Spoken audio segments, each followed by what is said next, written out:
Morning folks, welcome to Try or Die Garage. Basically today what I'm hoping to do is to finish the rolling chassis of the bike.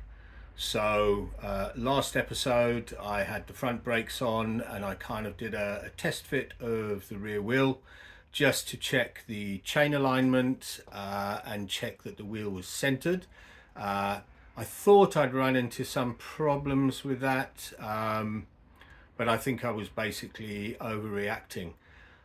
So today I have gotten the rear axle back from the engineers finally. So I'll show you that in a minute. I've also finally got the fork extensions from Billet Bike Bits, which was a relatively quick turnaround time, and for 99 quid, a beautiful bit of engineering. So I'll show you those in a bit. And yeah, so finish the front end, put the bars on, make sure everything is set up, then move on to the back wheel and get that all sorted out as well. Once I have done that, I'm hoping if the weather's nice enough, I'm going to roll it outside and actually do a kind of walk around in the sunlight. So it's really difficult to do it in the garage. The garage is so narrow, you can't really get a proper look at the bike. And also the light here is a bit harsh. I have one of these screw-in fluorescent 6000 lumen white lights, which is great for working under, but not really great for filming under. So yeah, let me show you the bits I have back from the engineers and then we'll get cracking. Cheers. So bits that I've got back from the engineers. So I have the rear axle, so it's 20mm, it's beautifully machined. I have tested it on the wheel. I also purchased some titanium flange nuts.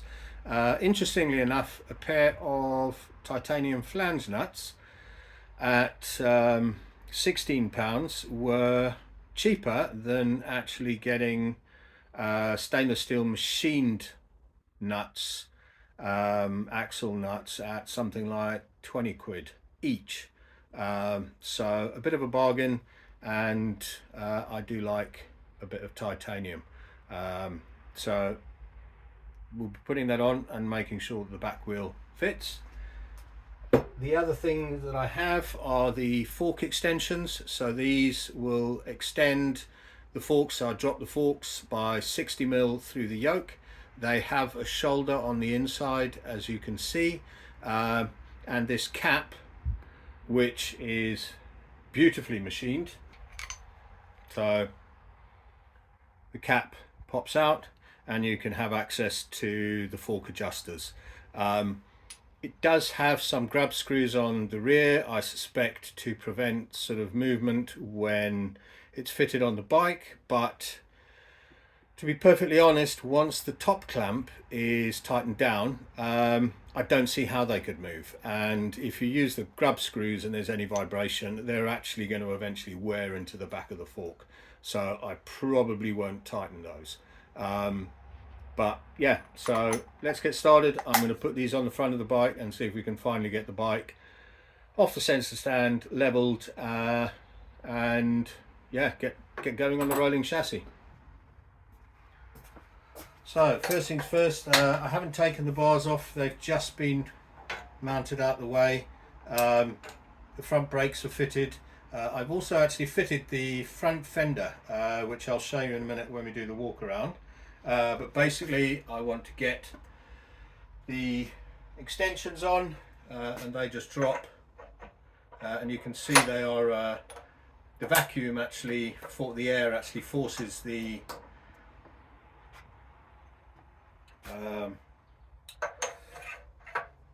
you can see. So the engineering is really good on these.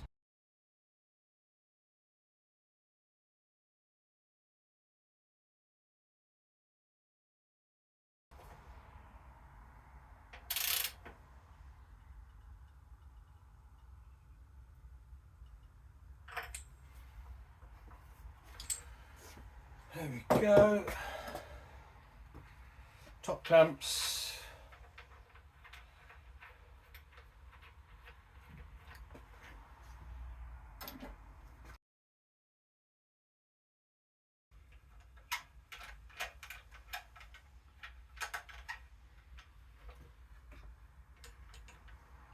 Just trying to get these bars centered. So I suppose they might be off by a millimetre or so.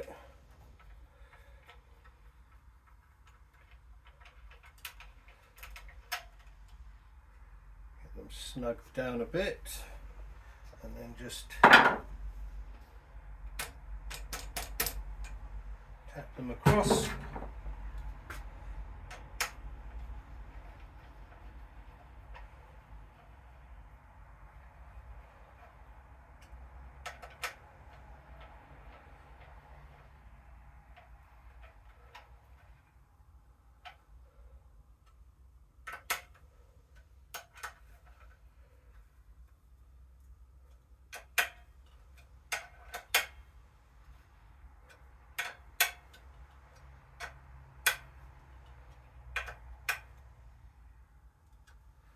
So there we go. Got the front bars on. Got the top clamp. Just need to put the bolts in on the top clamp. Where possible, I've replaced pretty much all fasteners with stainless steel or titanium. It's not necessary. I have all the original bolts and I've wire wheeled quite a few up. And they're fine, but I just like the detail, and it's kind of a cheapish way of blinging the bike up a little bit.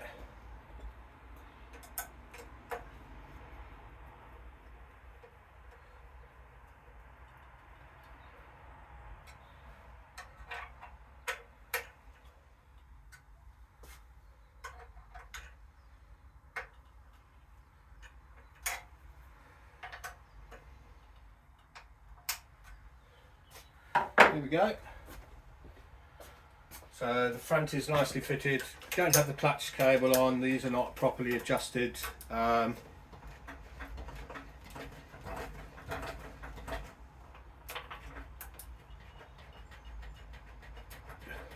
that seems to be pretty firm.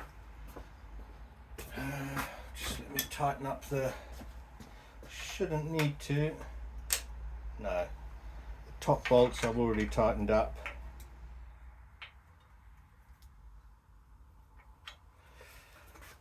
And there we go. Front end complete. Let me show you the front fender that I've put on. So there we go. There's the front fender. I think it looks really cool. I was thinking of painting it, but it is carbon fiber, and you know, I think it looks all right.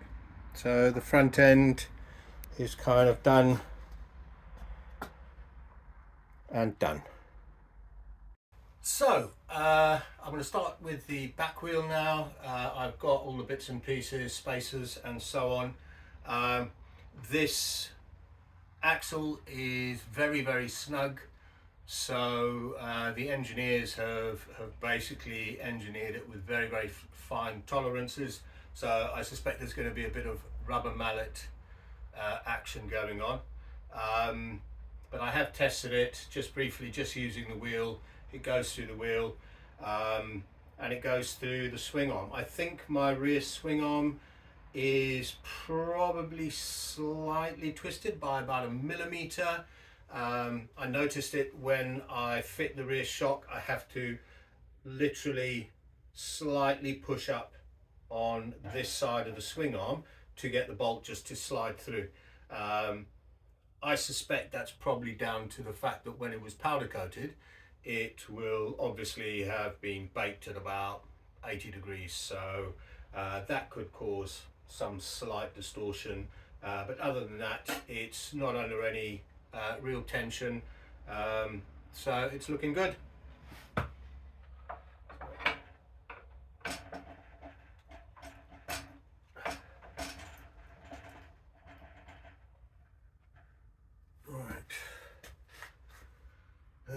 So first spacer is a 5mm spacer that pushes the wheel over slightly. Then I have the brake caliper and the wheel. So the trick is to get the brake caliper on the wheel, and then I also have another spacer, the bearing spacer, which goes inside the wheel bearing. So I've got to get that to line up with the brake caliper, and then get the brake caliper up to the right height. I'm just taking a breather for a minute. It's a real bastard to get all of the spacers lined up.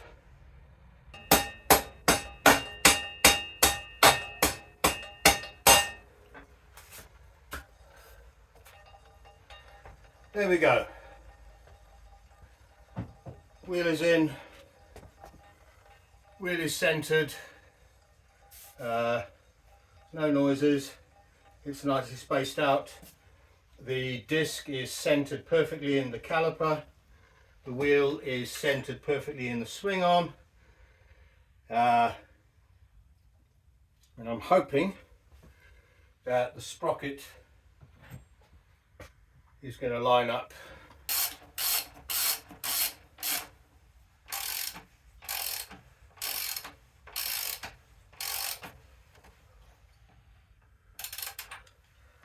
That'll do for now.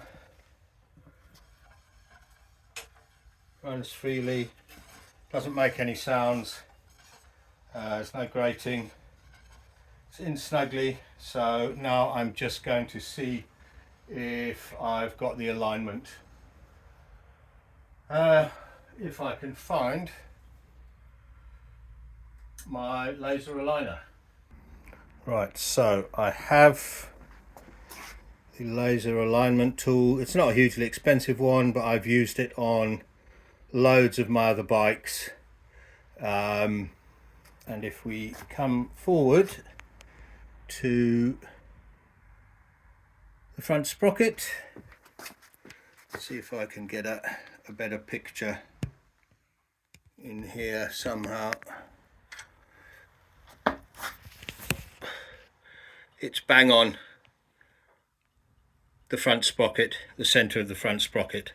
So everything lines up, nothing binds, the wheel spins freely, the brake is centered, the wheel is centered. So I'm going to take that as a massive win. So now I have a rolling chassis, and looks like the sun's coming out, so I'm going to take it out into the front garden and then just do a walk around. So for the first time out in the sunshine on a complete rolling chassis.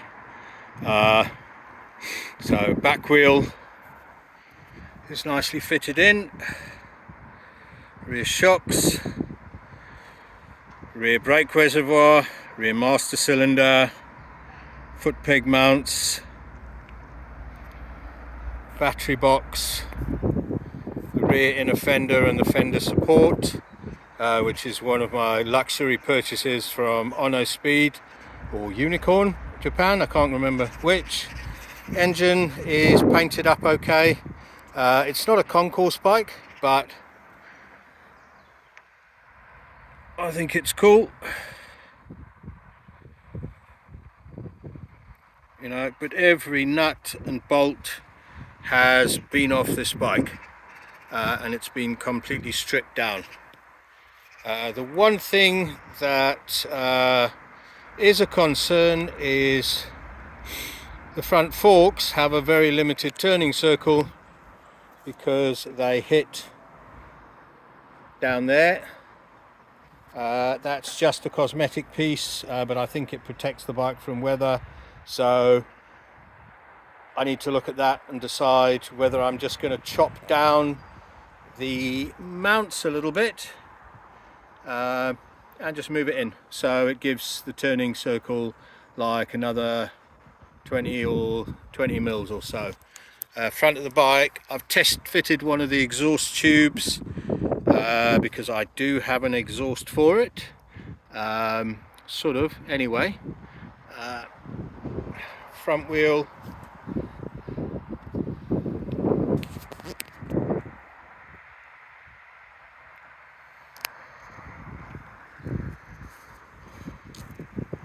front end,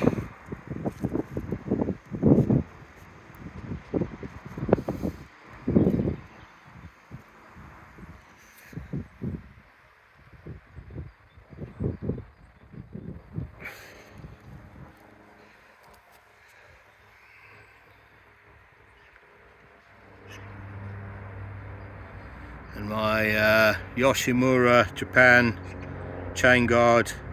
The one thing I haven't mentioned, which is a slight issue, is I have had to raise the battery box by about 20 mil because of swing arm clearance at the bottom. 20 mil may not have been necessary, but I wanted to make sure there's clearance, so that gives the very innermost part of the swing arm, it gives it close to 40 or 50 mil of clearance, and there's no ways there's that much travel there. There might be that much travel there, but there ain't up front. So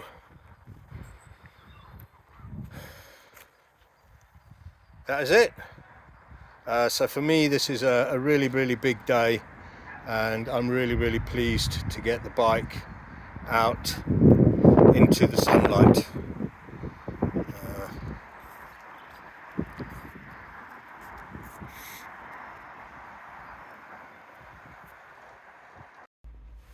So thank you for watching episode 16 of Try or Die Garage.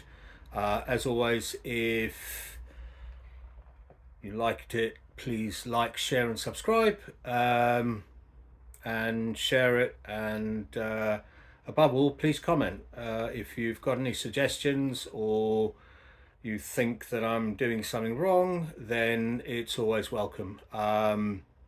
Even if you just want to say I'm a cunt, then by all means, please comment. As always, gents, remember, if you stop trying, then you start dying. Cheers.